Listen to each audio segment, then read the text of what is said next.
All right, once you've took the nut off, it's going to look like this. Okay, the nut goes right down in there, tightens up. Then this piece right here, look on top, you'll see exactly how it needs to go. See that? Just pull that off. If you need to take a picture of it as you're doing it, you can. Then this piece, look there, just slides right off. Now I can't do this because I'm holding the phone, but it'll just slide right off. All right, so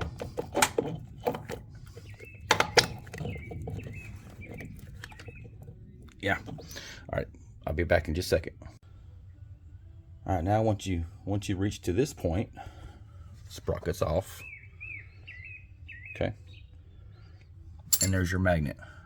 What I normally do is take an Allen wrench in here, turn it up, put one on the top, turn it up. That way you got something to pull with. These magnets are pretty strong and they bite good. So I will return after I get this off to see the stator. All right, guys, there's your stator.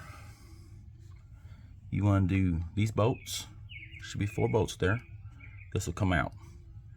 There's a hole right over here where somebody's put silicone at. All right, so unhook everything there, and a wire should feed through the hole, and you can pull this out. It's pretty simple. Now on the old one, check this out.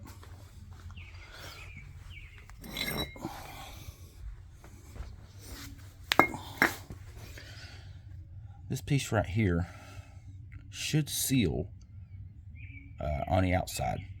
So this will actually feed through the hole.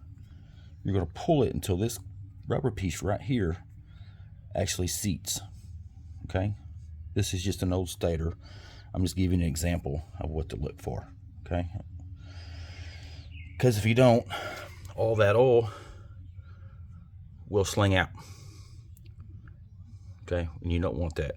Take your time and just do it right. Again, this is the seal here. You can see it's got a bevel on it. That's supposed to push through the hole, seal it, and then you go ahead and hook it up to your voltage regulator. Okay? So I will be back here in just a few minutes to continue. All right, so we got the stator off. This is a new stator. The reason why I'm redoing it, because if you'll look right in there, there's wires, right? I could not get the wires to push through all the way.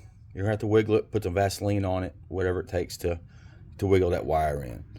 The reason I'm doing it again is because I was losing all the oil. And it's one thing, you don't want to damage the clutch or nothing like that. So I have tore it back down, and I'm going to feed the wires through like I'm supposed to and put her back together, and I will go back through the same way. All right, hang tight and I'll be right back. All right, I've got the stator in,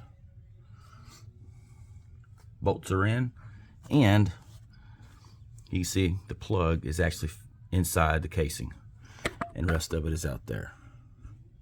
So now I won't leak oil. So that's good.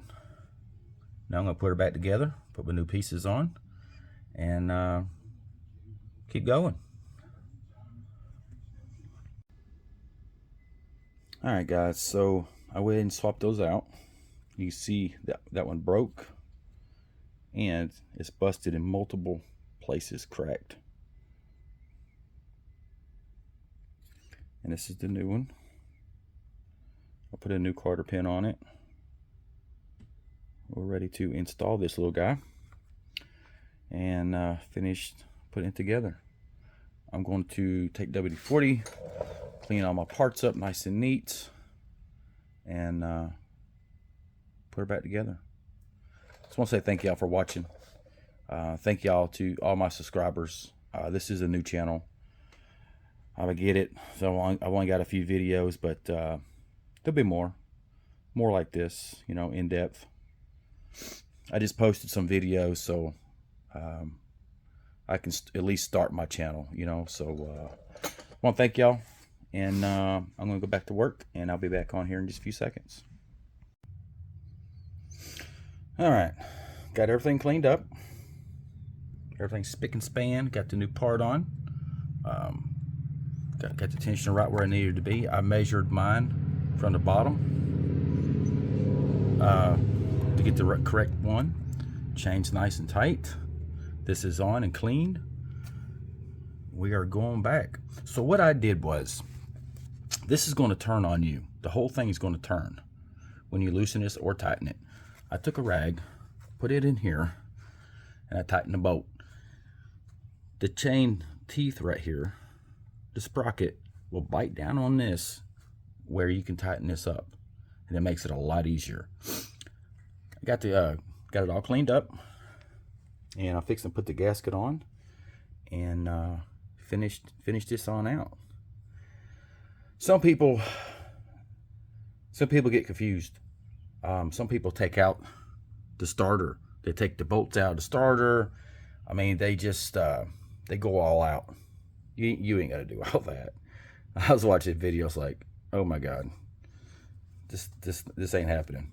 Some people even take off the linkage. You ain't got to do all that. Take off the floorboard. You can leave one side.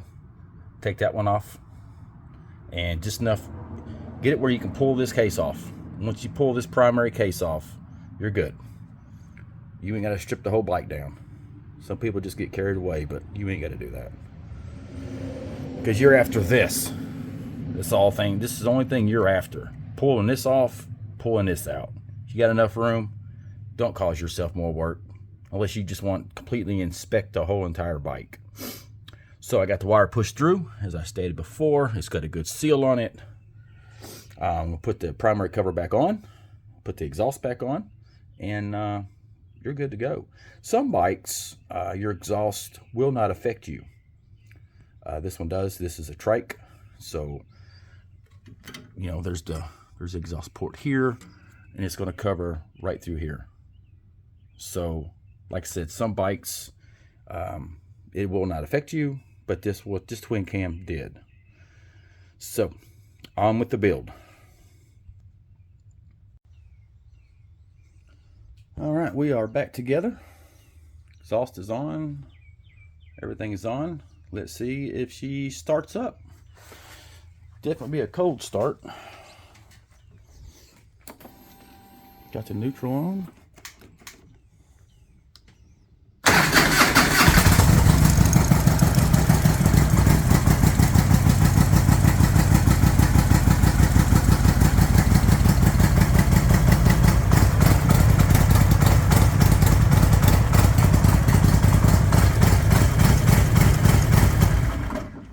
Go.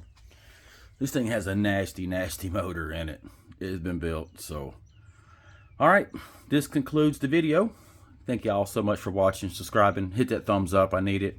And if there's anything you're working on and if you're having trouble with it, just let me know, and we'll walk you through it. Thank you so much, guys.